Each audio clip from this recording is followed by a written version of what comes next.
second. I'm bringing the Book of Faces online here. I don't have to do that shit anymore. I've kind of decided to give up on TikTok. What's up, you guys? Matty Jablonsky here with The Point of Change. Good morning. Good morning, everybody. Happy Tuesday. It is Toothless Tuesday here at The Point of Change. If you've never been here on a Tuesday morning before, every Tuesday morning I go live without my top denture to show support for those of us who are missing teeth due to our drug addictions, to raise awareness for the damage that drugs cause to your teeth, and to fight the stigma that people who are missing teeth are dumb or stupid or ugly. We are none of those things, and if we are, it's not because we're missing teeth, okay? There are other factors at play. Oh, hope everybody's doing good today. Caitlin and I go for day 2 of our basic rider course. We are getting ready to get our motorcycle licenses and be full-fledged legal riders. I'm super excited for it. Up until now, I've been putt-putting with my bike, mostly at the campground. It's private property, I guess, so technically we can do it there. And it's all 5-mile-an-hour speed limits through the campground. So, makes for a very good training ground for a new motorcycle rider. A lot of other motorcycle riders in the campground too, so everybody's very respectful of you as you're riding around and trying to learn your bike and stuff. So it's been nice learning at a slow pace over the last 2 seasons. First season I really didn't ride much at all. Last season I rode back and forth to work a little bit. This year we haven't really ridden at all because we're just waiting to get our licenses. And how stupid would that be to get pulled over for not having your license when you're just about to get your license, you know? So we're not even going to risk that until we have that M endorsement on our licenses, and then we will get back into riding around.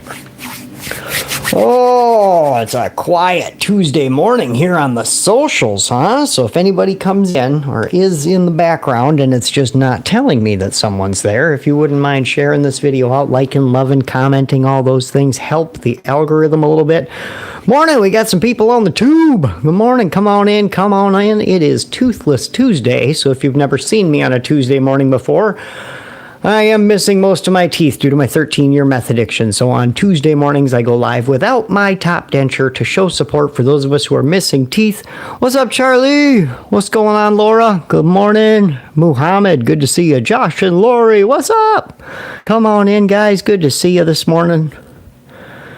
Charlie Groombridge, how you doing? Good to see you this morning. Hope you're doing good out there. Yeah, so Caitlin and I will be going in and doing our basic rider course day 2 today. Yesterday was 5.5 hours of like basic rider training. That's what we're going through. So yesterday was kind of covering the basics, going over the controls of the motorcycle, putting back and forth, going through some cones, you know, going around and doing a curve and stuff that I've done before. But there are guys there that like this is literally their first time on a motorcycle. Don't even own a motorcycle. They just want to have the training just in case they ride one day. So that's awesome. We got Brazil in the house. What's going on? What are you doing this live channel? Well, this morning I am live without my top denture is the main purpose of Toothless Tuesday mornings. So Toothless Tuesday is a day I started where every Tuesday morning I go live without my top denture to show support for those of us who are missing teeth due to our drug addictions, to raise awareness for the damage that drugs cause to your teeth, and to fight the stigma that people who are missing teeth are dumb or stupid or ugly. So we go live, we hang out, we talk about recovery, we talk about addiction, we talk about whatever you want. I'm into a lot of different stuff. I love Marvel and comic books and old school video games. We got Legend of Zelda, Ocarina of Time jamming on the TV back there. So whatever you really want to talk about, you can ask questions. I am a recovered 13-year meth addict. I now have 9 years meth free. I did go the Cali sober route, so if that's not your cup of tea, you don't have to hang out with me, but it's cool if you do. Yeah, so whatever you guys want to talk about, really. Let's see. That's amazing, man. I appreciate it, Muhammad. Good to see you this morning.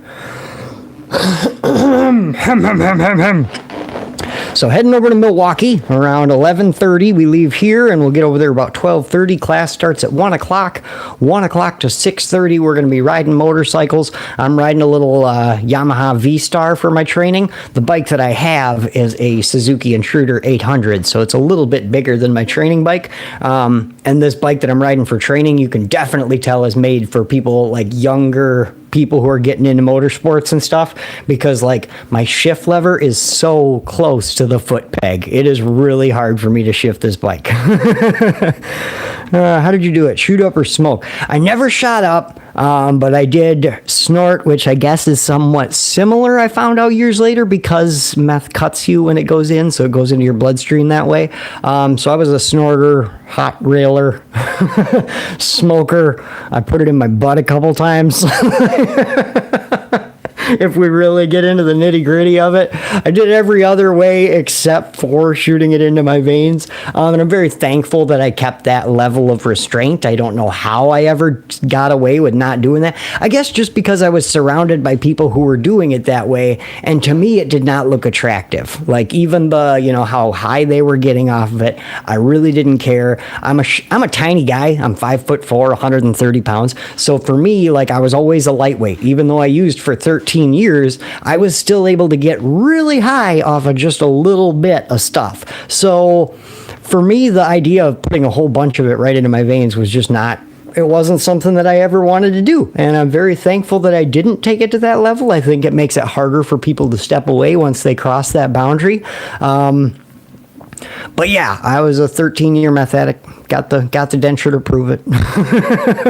You can kind of tell just by looking at the face, the high cheekbones and the sunken, all of that. Like meth leaves its mark on you. You know what I mean? If you know a recovering meth addict, you've seen this face, okay? If you've seen the Methu videos, you know. Let's see, did I miss any comments? Well, we got a Zio. What's up, Zio? Good to see ya. Nobody on the Facebook this morning. I'm kind of surprised by that. What's up, Bodie? What's going on, buddy? What happened? Something scared my dog, guys. Something scared the dog. Hang on, he's coming in. Come on. Come on. It's okay. Come on. Jump up. Jump up. There you go. It's okay. You can come hang out with us. Oh, did you fart? I think he came in here and nervous farted. It stinks so bad in here now. We love Matthew, bro. Every episode. Right on. I was going to shoot another episode this but I decided I wanted to be on time for Toothless Tuesday, and I know if I get into shooting a video and then editing and stuff, I'm not going to be available for a while. So I was like, all right, we're going to do Toothless Tuesday, and then I got basic rider training today, so I'm not going to have time to shoot a new Matthew video today. I do have like 3 ideas right now that I have like written up and ready to go, so we will get one out very soon. I know a lot of some of you guys are fans of Matthew, and he hasn't been around, and I apologize for that. What's up on the Book of Faces? Oh, everybody left. I don't know what's going on with Facebook lately. It's like Zuckerberg is not showing my posts to the people that follow my page, and then the people that don't follow my page, they don't get it, so they just leave. I knew someone who did it for 15 years, and he didn't have the look. He only smoked, apparently. Huh. Crazy. But I guess, it doesn't, I shouldn't say that we do have a certain look. You know what I mean? Because I've met some recovering meth addicts who are big people. You know what I mean? Overweight, and you can't see that and stuff. And it's like, I've met people who are actively using who were overweight. And it's like, how did you pull that off? I weighed like 100 pounds soaking wet. What's up, Bodie? You don't like me up here talking to the computer? What? Oh, he doesn't like it that there's no viewers on Facebook and that I'm only... He doesn't like it that the people on Facebook aren't commenting. That's what he said. He said, I wish more people would comment on Facebook and come watch you. It makes me sad. Oh, he's such a cute, bashful boy. Oh, now he's realizing he can see out the window. Maddie's pretty great as well, though, bro. Aw, appreciate it, Josh. Aw, he's sucking up to me. You hear this over here? They're buttering me up. They're buttering me up for stuff. You know that? What a good boy. What a good boy. Yeah, so it's going to be a good day. Today is supposed to be a little bit cooler than yesterday, which is really good, because when we were on the track yesterday riding them bikes and a freaking leather and a helmet, and you're on a black motorcycle on a black top, it's just hot, man. We were all sweating up a storm. What's up, buddy? You really don't like this morning, huh? Am I going to have to lock you out of my office? Are you going to scratch at the door if I lock you out of my office? Huh? He says, don't talk to those people, talk to me. Oh, no. Uh-oh, I think I found a tick. Oh, I did, and it's in there really good. Hang on, we might have to... Oh, we're going to have to get some tweezers for that one. Uh-oh. Oh, poor guy. We were up north for a few days, and we checked him really good, but... Man, they hide so well on his fur. I tell you, dude. What's up, Vincent? How you doing? Hello from Italy? Right on, dude. Awesome. Thanks for tuning in. Good luck to you both, but y'all got this. Oh, it's been awesome so far, man. Like I said, I've been riding a little bit for a couple seasons now. I'm not a professional motorcyclist at all, you know. I'm barely getting started into motorcycling and learning about it. So I am very green into the whole thing. So I think Caitlin and I, especially starting out, I'm almost 40, you know, and finally getting a motorcycle at almost 40, I feel like I'm coming into it definitely a little more relaxed than I ever would have in the past, especially being a wound up meth addict for 13 years. But I'm like making sure that we're being safe, you know, which is something that comes with age. When you're young, you're invincible and you're just trying to do catwalks and shit on your motorcycle. I would have been anyways. So I'm really happy that I waited to this point in my life to get some motorcycles, and I'm learning with my wife, and she's really safety oriented. So it's been awesome. What's up, Anna? It's Sealed Lips Destroy joining me over on Facebook, and Wendy, Cindy, Bo, Bindi, come on in, ladies. How you doing this morning? You guys, anybody else missing teeth? Let's see. So I tried it a few times and didn't get addicted, but turns out I got diagnosed with ADHD, and some say that's why. Yeah, because honestly, amphetamines are used to medicate ADHD, which is weird, but most people that really have like high functioning ADHD, uppers bring you down a little bit. They mellow you out a little bit and zone you in. It's weird. Like me, I was like, go a million miles an hour. But I think, I'm not sure if I have ADHD. If I do, I might be like light on the spectrum of ADHD. I definitely have the squirrel brain, that's for sure. But I'm more on the depressive side, not on the manic side of it, you know? So for me, it was like, I was going a million miles an hour when I was on it. And I'm super thankful for my chill, calm life these days. Wendy, Cindy, Bo, Bindi says, great this morning because I get to watch you and interact, of course. It's so much better when you get to see the live video, right? If you come back and watch the replay, it's all right. It's all right. But it's so much better to just be here and actually get to talk. Microdosing, right on. Let's see, Ritalin and Adderall help me a lot. I microdose. Right on. You know, to each their own. To me, I used to abuse those things, and I wouldn't say that I would definitely abuse them if I was ever on it again. You know, I think I've developed a lot in my 9 years, but I'm better off without it, you know. But yeah, whatever works for you. Sometimes it's medications you're on that you're not supposed to be. Sometimes it's medications that you're supposed to be on that you're not. Either way, it messes you up, man. What's your puppy's name? This is Bodie. This is Caitlin's dog. He's definitely Caitlin's dog. He loves her so much. I mean, see, look at him smiling when he hears Mama's name. Look at you. Is that your Mama's name, Caitlin? Huh? Aw. This is Bodie. He's a big scaredy cat, and I cannot tell you what happened, but something loud went bang outside. I know that because he's in my lap right now. Let's see. Popping in to say a quick hi. Hello, Heather. Can't stay. That's all right. I appreciate the interaction. Thank you for that. Let's see. Yeah, now I'm on Ritalin and I feel like a normal person. Yeah, see, that's the good thing about getting your meds dialed in, man. Get yourself medicated. And it's funny to me, like the recovery world, there are some recovery groups and stuff that, 100% abstinence from mind and mood altering substances. Some of them say, hey, prescription medications, as long as it's prescribed by a doctor, is okay. Some of them don't even believe in that. So the argument I've always had against that is if you have a person who needs to be medicated and they are not medicated, that is not a sober-minded person. a person who should be medicated, who is not medicated, is not sober. Okay, they make irrational decisions and mess it all up. Let's see, my cat does the same with Thunder. Oh, yeah, he's very much like a kitty cat on that aspect. He's got 3 different types of hunting dog in him. Okay, so we got Beagle in the face. Bodie, can we look? Can we look? Can we look? Can they see you? Aw. We got Beagle in the face. We got Basset Hound in these tiny little wiener dog legs, and he's got the long Basset Hound body. And then he's got the blue heeler colors. So he's 3 different hunting dogs wrapped into one. So he's got a hell of a snout on him. He can smell a rodent from forever. He literally will go for walks in the woods. Like one year we went for a walk in the woods, and all of a sudden Bodie just freezes and he's just looking at a snowbank for a second, and boom, shoves his face into the snowbank and comes out with like a vole or something like that, and like tosses it into the snow and chases it around like a freaking cat. He's so adorable, right? He's cute as hell. But he he is gun shy, so that dog can't hunt. Does he like Matthew?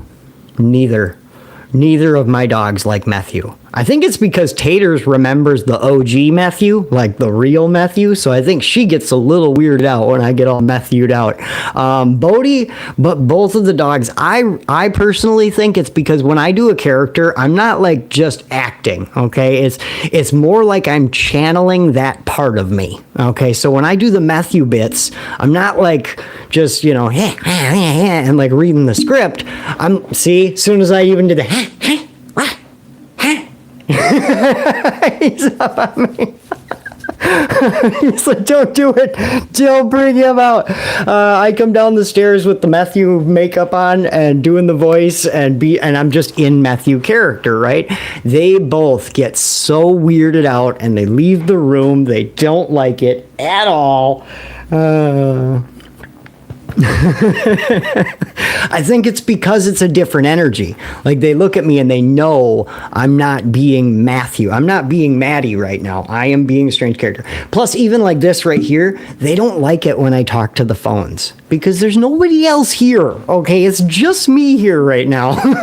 I'm talking and having a conversation, you know? So I don't know what it is about me doing that, but the dogs are like, stop.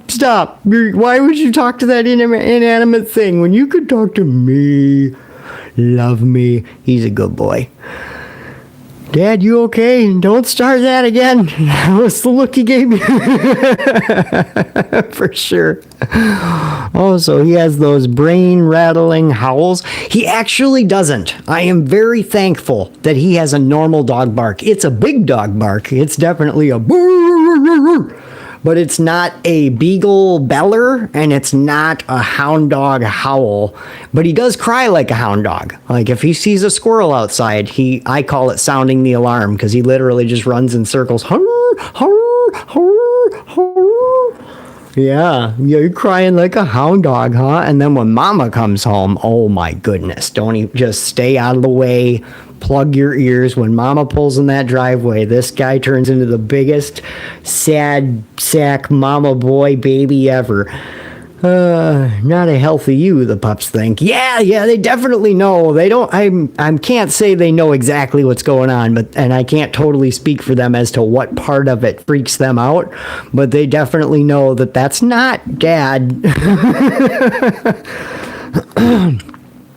It confuses my dad, too. He showed up to my chemo infusion and told him to say hi to everyone. And he said, shh, I don't see everyone. Wait, what? Which part? Hang on. Let me try and ponder into my mind what I was just talking about. It confuses my dad, too. He showed up to my chemo infusion and I told him to say hi to everyone. And he said, I don't see everyone. Were you confusing? Were you seeing people? And, and your dad didn't see the people and you did? Is that what was going on in that story? What's up, Swaggy? What's going on this morning? First time here. Who do we got here? I don't know if I can pronounce that name, but good to see ya. I like the peace symbol for a profile picture. I like that. Coming in peace right away. Oh, good. I'm getting some chuckles over on the Facebook over here. Good, good. And we got hearts on the tube. Good, look at all that. I was talking about the dog being confused about talking to the screen. Oh, I gotcha. So you're making live videos doing your chemo infusion, which prayers for you on that, dear. That's a struggle that I don't know, but I have family members and friends who've been through it, and you're not alone, and we love you, and we'll be praying for you. I was talking about, sorry, something else popped up there. Things popping up on the screen, freaking me out, man. What do I got going on behind me? Oh, I got Ganondorf. Oh, hell yeah. See, this is what happens when you leave video games just on their menu and you've never done that before. How am I going to leave Ocarina of Time on the main menu and not jam that shit out? You know what I mean? Like, oh, no, we might play a little bit later today, but this morning I don't have time. Where are you from? Says Breakout. We are in Wisconsin, broadcasting from Whitewater, Wisconsin. I am originally from the Northwoods of Wisconsin, so I'm from way up in the sticks. That's where I grew up, born and raised up there. Got addicted to meth, had to move away. How tall are you, man? Oh, my dog just farted. You just farted so bad. This nervous farts. All right, come on. Oh my goodness. I'm covered in so much dog fur right now. It's not poop. It's not poop. He didn't poop. What's going on around here? Hang on. Give me a moment, guys.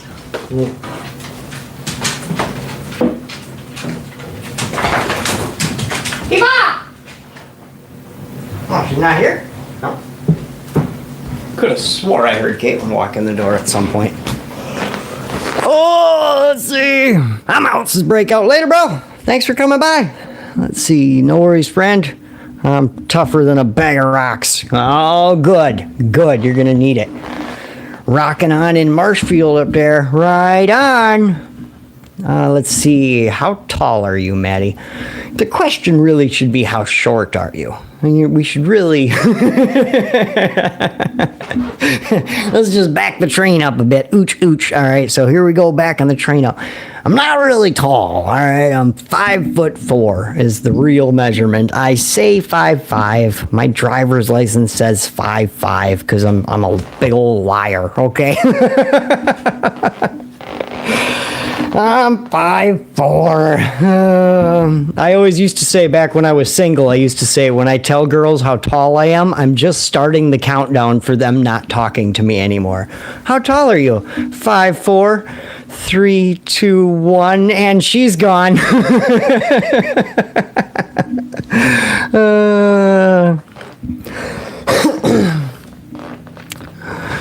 Let's see, hair everywhere, just like cat hair. Oh, dude, the dog hair. If you have animals, you know the struggle of having fur. Oh my goodness, the fur is on everything. I have a couple friends that are like kind of bougie and they don't like the dog fur, so like, I can tell because like she won't sit down on our couches. And if she does, she sits on like the very edge of the couch. I'm like, yeah, sorry. We are the same height, says Anna. Good. I'm so glad that I am average girl height. That's good. That makes me feel so much better about myself. Girls always try to make you feel better when you're a short guy and you like say that you're short and you tell them how tall you are. Like they always like, oh, don't feel bad. I'm short too. It's like you're supposed to be. You're supposed to be short. Girls are, dainty little girl. Everybody sees a tiny woman. They're like, oh my God, I want to help her get stuff off the top shelf. She's so cute. She's adorable. They see me. They're like, oh, look at this tiny little guy over there. Look at the tiny little dude. Pick him up. Look at tiny little guy. What's up, tiny little guy? How you doing down there? I'm the last to know when it rains. Oh. Go downstairs. Go get him. Who's here? Who's out there? Go get him. Go bark. Go bark at him. There's gotta be something out there you can bark at. Gotta be something else you can do other than climb me like a tree. Oh, I needed that laugh. Thank you, Maddie. You're welcome. You're very welcome. That's what we do around here. education, inspiration, and comedy. Hold him and squeeze him and call him George. That's exactly what he needs. What's going on? Okay, hang on. I just heard the screen door. For sure I heard the screen door. Eva? What's going on? Somebody in my house.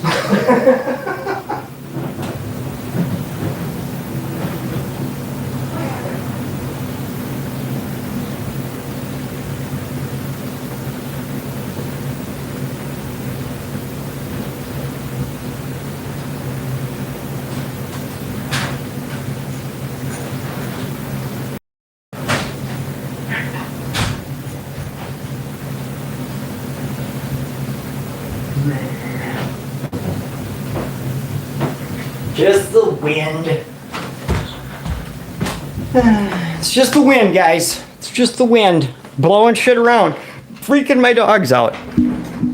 Oh, let's see. But you don't have the short man syndrome. At least that's what I call it. Shorter the person, the more tough they try to act. You're quite the opposite, Matty.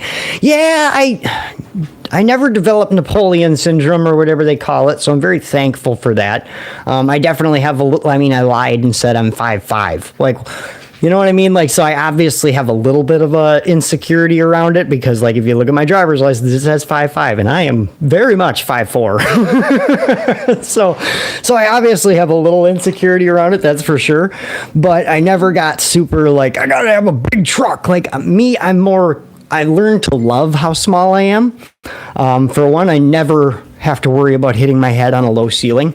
I walk into a room, like, there's no worry. Like, I don't even, and sometimes I don't look up, you know. I hit my head a little more because I never figure that's ever going to happen. And then I end up hitting my head, you know.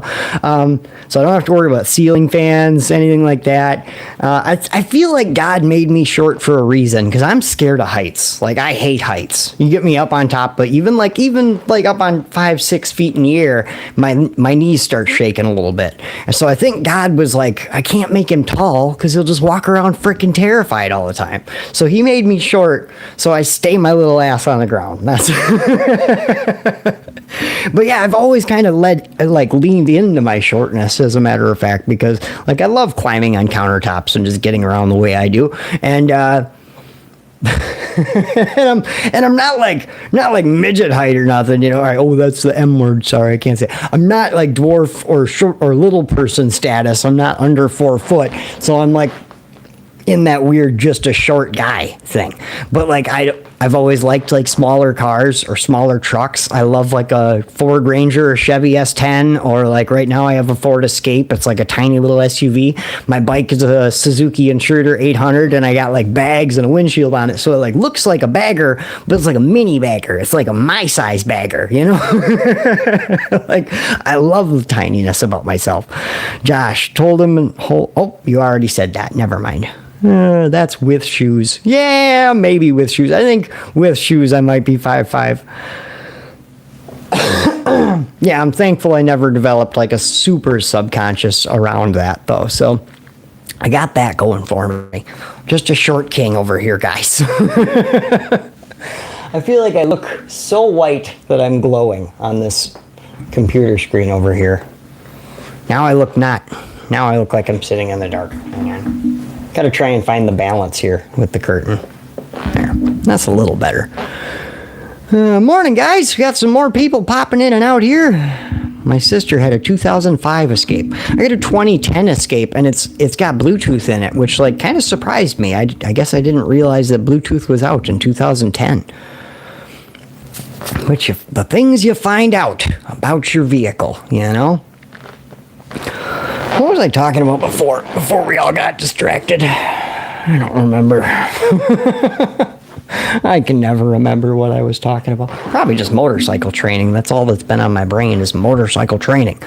I'm excited to get into day 2 today. Woo! Caitlin's doing awesome. I'm doing pretty good. She's a better student than me.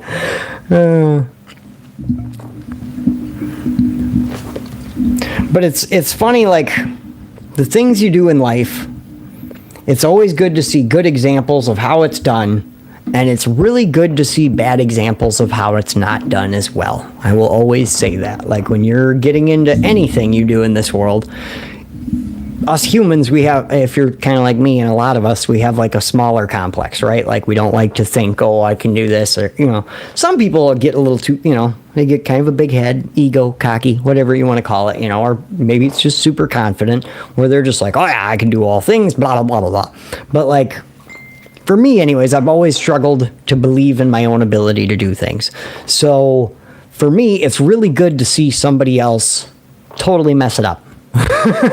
Or to see them at a lesser skill level than I am, because it reminds me you're doing better than you think you are. So like going to different groups of anything that you go to, like when I've been doing these comedy open mics, it's awesome to see the guys that get up there and slay, you know, the guys that just get up there and kill the whole time they're up there. Awesome to see that, because you can kind of pick up tips on like the pacing and, you know, their wording and how did they end it, and did they start, you know, did they leave a detail out so that they could add it at the end and cause a laughter at the end, you know, how do you put things together. But then you also see the guys that get up there and just bomb completely, don't get a single laugh, and you almost learn more from that. Or me, I learn more from seeing that than I learn from seeing somebody do it good. And maybe that just comes from my life of being a former addict, and like us addicts, we learn in reverse, right? We don't figure out what friendship is by being a good friend. We figure out what friendship is because we fucked up a lot of friendships and we met a lot of people who were messed up, and they taught us how to not be. So we learned how to not be, and that taught us how to be, you know? So maybe that backwards mindset is what has caused me to have that, where I like see somebody mess up and I'm like, oh, okay, now I know how to do it, because I definitely know how to not do it, you know? Whomever is watching Reels with me, will you share this video, please? Oh, you're on here trying to share it out, Windy, Cindy, Bo, Bindy. Thanks for the shares. I appreciate it, guys. I always forget to say it. Sometimes I say it in like the beginning of the video, hey, make sure you guys share this video out. But most of the time I just try to like make it a shareable, worthy video. But I've learned over the years of doing this that what I think is a share-worthy video and what you guys think is a share-worthy video are usually two different things. And a video that I'm making that I'm like, nobody's going to like this, everybody loves it. And a video that I'm making that I'm like, oh my God, this is going to be the best video I've ever made. Like, this is going to change people's lives. And it gets like 2 likes, you know? Like Matthew. Matthew's a great example of that. Like Matthew was a random idea that I'd had in my head for a long time, and I finally put that video out there figuring nobody's going to get it, or it's going to, you know, whatever. It's just going to be a silly little video that I made, and it's going to be funny. Because I've made a few other character videos, and it was never like, oh my God, that's hilarious, you know? So like when I made the Matthew videos, I was kind of expecting the same thing. Just kind of like a, haha, good job, Matty, that's a funny video. But like the way he was so well received on multiple platforms was awesome. I'm so glad this morning to be down to YouTube and Facebook. All right, I'm really glad that I just have these 2 streams going on this morning. I decided not to do TikTok. I don't know if I'm totally giving up on TikTok or if I'm just taking a break from it, but that app is freaking weird, man. It's freaking weird, and I don't like a lot of things about it. And I have like these morals and shit. But like one of the things that I try to avoid as best I can in doing social media content creation is manipulation. And it's hard because as a content creator, everybody tells you to manipulate your audience, right? Everybody tells you, like, don't say, oh, I'm going to teach you a thing that might help you. Say, I got 5 tips that are definitely going to improve your life, you know? Don't say like, oh, I don't really like this thing. Say, these are the worst things ever. You know what I mean? Like, there's a touch of manipulation in social media content creation that I try not to dabble in, you know? And TikTok is one of those that they really push that shit. They really want you to be like, you guys won't believe this. You have to click on this thing. And I'm like, you can maybe click on it if you want to. I mean, it's up to you. I really don't care. Doesn't affect my life at all if you don't click on this thing, you know? So it's hard for me to do the manipulation because I just don't like to do that kind of shit. What's up, Dimitri? Dimitri. I'm going to slaughter that name. I'm so sorry. Demi, what's up? Dimitri. We can go with Dimitri. That'll go with. D, I like that even better. Thank you. What up, D? Good to see ya. I lost you for a moment. Oh, she's back. Yay, Windy, Cindy, Bo, Mindy. Let's see. How did you reignite your flame and your passion? Says Sealed Lips Destroy from Anna Tussle. I didn't. That's kind of the thing. I didn't.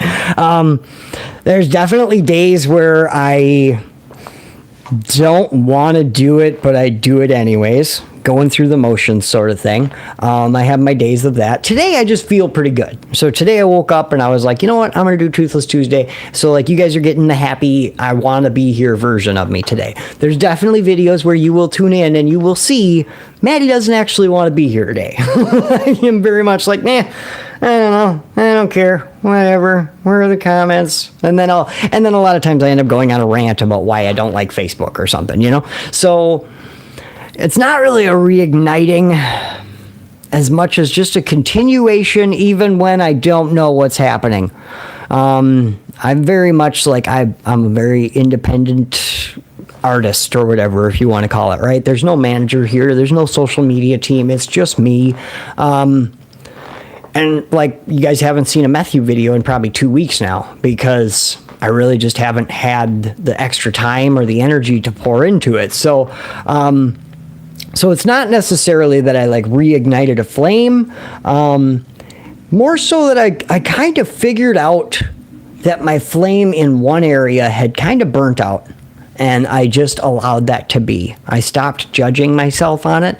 A lot of the point of change, I'll be real with you, a lot of the point of change when I first started this was started out of shame and guilt. It was started from a place of obligation. It was started from a place of, I've done so much bad in this world that I now owe it to the world to do something good. That's where I was at in my mind, okay? I had done so many horrible things through my 13 years of addiction. I'd stolen, I'd, introduced so many people to drugs, and they eventually went to jail.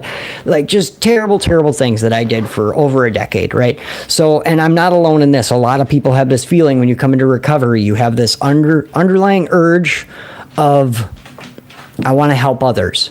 But sometimes we have to really excavate into that urge. Why do you want to help others? Is it coming from a place of, I just want to love others? I have enough love for myself and I have this overflowing abundance of love and I just want to give it away.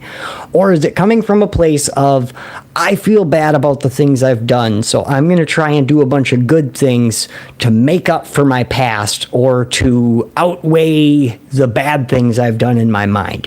And I'm not saying don't do, if you find out that you're doing something and if you take this on yourself and you say, oh shit, I am doing this out of a place of shame, out of a place of guilt, out of a place of trying to make up for something I did in the past, right? Doesn't mean stop doing the thing. It doesn't mean that thing that you're doing is no good now and it started on bad terms, so you just have to quit. Like, you can change your reasons of why you're doing something when you realize you're not doing it for the right reasons, or you're going astray, or you're misaligning with your purpose, whatever. You can change. And I realized over time that the point of change was birthed from guilt and shame and a pressure that I felt on myself, that I owed something to the world, that I had done too much bad and I owed good. So I had to do it, kind of thing. When I realized it and I was able to pivot out of that mindset and turn it towards, okay, this is something that I want to do, because it helps me, for one, because recovery is a constructively selfish process. Okay, addiction is destructively selfish. We're focused on ourselves. We just want me. I want to get mine. I want my fix. I want my money. I want my stuff, right? Me. Recovery is still very much like, there are a lot of things, if you look at active addiction versus recovering from addiction, there are a lot of things that intertwine. And one of those things that intertwines with recovery and addiction is that it is a selfish process. Recovery is still a selfish process, but it is a constructively selfish process. I'm focused on me and doing for me so that I can become a person that no longer hurts others, no longer wants to hurt others, no longer wants to do these terrible things.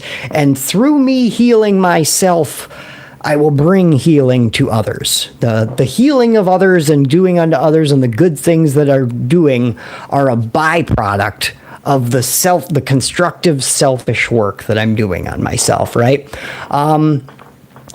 Through that, there wasn't so much of a reigniting as a letting go. A letting go of realizing that I don't have to do these things. It doesn't have to be an obligation.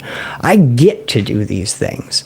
I have all these wonderful assets of, the things you see around me here, the cameras I'm using to make this, the microphone, the background. I started this in a garage. I started doing videos balancing my phone on a cardboard box in my buddy's garage is how this started. And over the years of doing it, I've slowly built myself, now I have my own place and I have a studio and I have all these, the banner and the TV and all these things that you see in the background. So it's more of a letting go of like an obligation and realizing a privilege. That's a good way to put it. I let go of the obligation of it, and I realized the privilege of it, that I get to do these things today. I don't have to do these things. This isn't like some I owe it to the world kind of thing. This is, I have the abilities, I have the things, I'm going to use them, and it's fun. And then it brought back the fun, okay? That really helped me bring back the fun of it all, because it had gotten to a point of like it wasn't fun anymore, because it was this obligation, this thing, I had to be here, I had to do it. I owed it to you guys, right? And now it has become a thing that I don't owe you anything, but I'm here, And letting go of expectations, a lot of things. There was a lot of things that has come to where I am now. And stopping judging myself on that too, because there is an internal judgment that happened through letting that go, okay? I went through a phase of, how can I say it? Because I used to make videos every single day at 10 a.m. Central. I went live every single day. Rain, shine, happy, sad, didn't matter. I was here every single day, 10 a.m. Central. And then videos in the evenings on the weekends and stuff. And I pushed it to a point of burnout, for one. Pushed it to a point where I was tired of doing it. And it became this obligation and this thing that I felt I had to do. And when I let go of it, I felt this shame and this guilt of like, you're supposed to be helping people. Like, you have to be helping people. You have to be Mr. Serious, Mr. Motivational, Mr. Good Example of Recovery. And you have to go out there and you have to tell your recovery date and you have to share about the message of hope and love and Jesus Christ and all these other things. And you have to do it. And then when I told myself, it's okay to not. Like, it's okay to just be you. And, there was this guilt that came in of like, what do you mean? You're just not, like you have to though, So letting go of that self-judgment too, of saying, this is just where I'm at right now. It's not forever. If I look back at my life, I will never again, there I said, I was just going to say, I will never again say that I will never do something, is what was about to leave my lips. Okay, I was literally about to cry. I will never again say that I will never do something. Boy, I tell you what. But I look back at the course of my life, and I see that while I was in the middle of doing anything, we look at it, I always said, I'm always going to do this. Or like, look at meth addiction, right? I was that guy that would tell you, I'm going to smoke meth for the rest of my life. Like, this is the greatest thing in the world. And then I stopped. And like even motorcycles. We look at motorcycles. Like, I was never the guy that wanted a motorcycle. I like them. I think they're cool. And I've never ridden one. I never had an inkling to own one. But now, today, I'm going to my second day of basic motorcycle class, and I own a motorcycle, and my wife owns a motorcycle, and we're going to get our motorcycle licenses so we can go on motorcycle trips and stuff. So, like, when you have something in your life that you're like, oh, I'm always going to do this thing, or I'm never going to do this thing, never say never, never say never, because who knows where your life's going to be in 5 years, and or in a year, And just knowing that absolute and how you can apply that to what you do and what I do with online content creation and trying to follow your passion and your purpose, and just stay open to it moving and morphing and changing. You know, like right now I'm going, I wouldn't say it's changing as much as I'm just leaning into what it was always meant to be, right? I've always been the motivational speaker, or I always branded this page and what I do as a motivational speaker, as an inspirational speaker, right? But I was always funny the whole time. I've always been known as that funny little guy. That's me. Like, if you meet anybody and ask them, hey, who's Matt Jablonsky? Oh, he's that funny little guy. Like, that's who I am, right? So eventually coming to a place of realizing like that it doesn't have to be one or the other. And that was kind of mind-blowing for me in a weird way, because as a social media content creator, we're told to find your niche and then just stick to your niche, right? Like if your niche is recovery, you stick to recovery. And every single post you make should be recovery focused. If it's not recovery focused, find a way to relate it to recovery. Make it a picture about recovery. Make it something that's recovery. Make it the red, white, and black color scheme, and recovery, right? The new format of social media, and what I've realized over these years of doing it, is you are your niche. Your niche is not the one thing, that one path that you've chosen, whether it be recovery or clothing line or whatever your thing is that you're into, right? You create your page. I could make a post on the Point of Change about video games, because the niche isn't recovery. The niche is Matt Jablonsky. The niche is my video game side, my recovery side, my motivational side, my funny side, my Marvel comics, my little dog Tay-Tay, like my car, my motorcycle. All of it makes what this page is, right? So don't put yourself in one lane and say, all right, everything I'm going to do has to be about this. You know, if you got an opinion about something else, if you got a favorite TV show that you love, if you've got, you love to cook, or like I've seen you post, Anna, that you love trains, and I love your train videos. I just sit and watch the train go by with you. Like just those little things that you do that make you, you know, that's where you're going to find your uniqueness. Because if you focus on your niche or your thing, there's so many other options. You know, like if I was just the recovery guy, you could go follow a million recovery guys. There's so many recovery guys out there. You can follow 20 different pages about recovery. But where are you going to find a recovery guy who also does gaming streams, who also loves Marvel comics, and who also talks about this and talks about that, and likes his motorcycle and goes out and flies kites and hangs out with his wife and climbs a mountain? You know, there's a million recovery pages, but there's only one Matt Jablonsky and the Point of Change, you know? So whatever you're into, that's your niche. Like, just make it you. And another great lesson I learned in all of that is, when you don't know what to focus on in this world, when you're feeling kind of widespread and you're like, should I focus on my career? Should I focus on my love? Should I focus on my job? Should I focus on my car? What should I be learning? What should I be developing? Where should I be growing? What should I be doing? When you don't know what to focus on yourself. Pour more into you, because you'll always get a good return from pouring into yourself. I mean, whatever you're going for, trust me, you can do it. Even if you don't know what the fuck you're doing. Because I'm doing it, and I don't know what the fuck I'm doing. So you can do it. You can do it. I mean, even like, I'm not like the biggest recovery star in the world. What do I got? 5, 6, 7, 8. I got 8 people right now watching me. And there's a pressure in this world to just be bigger, you know, and just, I want to have more followers, I want to have more views, I want to have more reactions, more comments, more. If you can just be more happy with what you got right now, you know, and don't worry about the viewerships and the followers and all that stuff, and just be happy that I have these people, because even right now it just went down to 6. Now I got 6 people. But you know, that's 6 people in the world who right now could be watching their favorite movie. You have the internet in your hand. You could watch, listen, look at whatever you want, and you chose to watch me instead. Like, that's And maybe I am your favorite thing in the world to watch. You know what I mean? Like, that's freaking crazy. There's 6 people in the world right now that could be watching Metallica, but instead they're watching Matt Jablonsky. You know, that's kind of mind-blowing. You could be looking at boobs. You chose me over boobs today. That's good. That's a good thing. Don't watch porn. Let's see. When I am overwhelmed and cranky, I take a nap like a toddler. Hey, sometimes stress naps are okay. Sometimes you just gotta grab that pillow that you love and roll into a ball on the couch and watch something that you've seen a million times. I like to take naps to Captain America. Like, I've seen Captain America a million times, so I know I'm not missing anything new.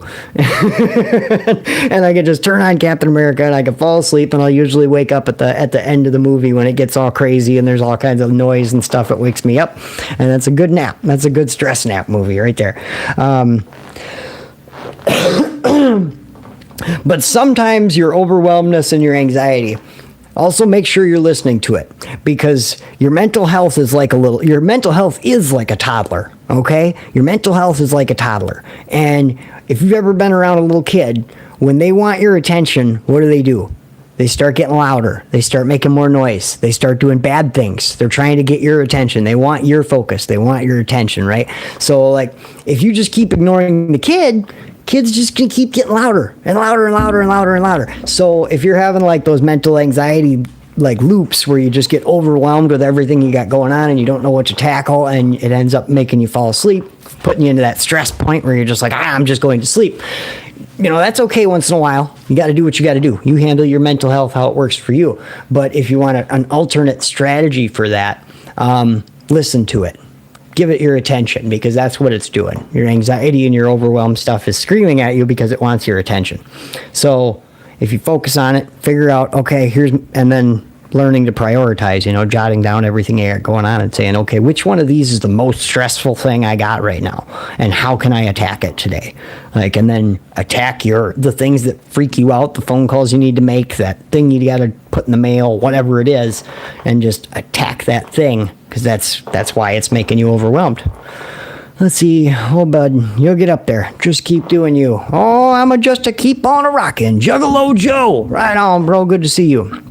I just sold my bike so I can buy more fishing gear. Right on, man. Hell yeah. Mental health issues pop up too. All the time, D. All the time. Stay teachable. I shall. That's a good lesson right there. You never know everything, right? See, and there I am with nevers again. But you're funny, says Ellie. Oh, I appreciate it. And that's where I eventually had to learn, it's okay to do comedy. It's okay to do the inspirational, educational stuff and still be funny, and it's okay to put funny first and then have that stuff tie in. One of the fears I had around switching to comedy or just adding comedy in general was that if I become a comedian, I can't be funny. Or if I become a comedian, it's going to lose the inspirational side. That was a fear that I had built up around this. And it turns out it's a total false narrative that I had created. This idea that if I became a comedian and tried to chase comedy, I would lose the inspirational side of it. And you guys are really the ones that proved me wrong on that with the Matthew videos, because I made the Matthew videos, and I've had videos that I've made that I didn't really even see the inspiration in it. I knew it was, it's a story of the old meth head me showing up in the house that I have now, and it's kind of, a cool ironic juxtaposition. But you guys and your comments and stuff and the things that you got out of those silly little videos, like one person even commented on one of my Matthew videos and was like, wow, I've never struggled with an addiction, but this video really showed me what it would be like to have a nagging voice calling you back all the time. And I was like, you got that from a Matthew video? That's freaking awesome, dude. Ellie, I love your recovery content and the Matthew videos. See? You can do it all. You can do it all. That's one thing that really sucks about being a Christian, is we got that Bible verse, I can do all things through Christ who strengthens me. Oh man, does that one bite me in the butt so many times, because somebody will be like, hey Matty, can you help me do this thing? And the first thought that enters my brain is, I can do all things through Christ who strengthens me. And I'm like, yes, I can help you do that. Like, I really wanted to be lazy and just, nope, I don't know how to do that. Sorry, can't help you. But I can do all things through Christ who strengthens me. So I suppose, yes, I can help you. Windy, Cindy, Windy. Let's see. I'm so happy I found you 6 years ago. I've always enjoyed you. I'm a Matty watcher, period. Toot, toot your home. All right on. Oh, toot, toot your horn. Oh, either way. I appreciate that. Let's see. I've rewound the last episode, season 3 of School Spirits, and going to watch after you're done. Oh, right on. There you go. Brianna says, I've noticed that too with ADHD. Mental health struggles are actually your superpower. And cleaning. This is great entertainment. Oh, I'm cleaning. This is great entertainment. Good. Glad you guys got some entertainment out of it. But, alas, it is almost 11 o'clock, and I have to leave at 11:30. I still have to pack my lunch. So, thank you guys so much for tuning in today. I appreciate the viewership, the comments, the reactions, and just having a little fun and learning something and getting something out of me. So, I will see you guys next time. Until then, stay happy, stay healthy, and stay clean. Letting the tube go. Goodbye, tube.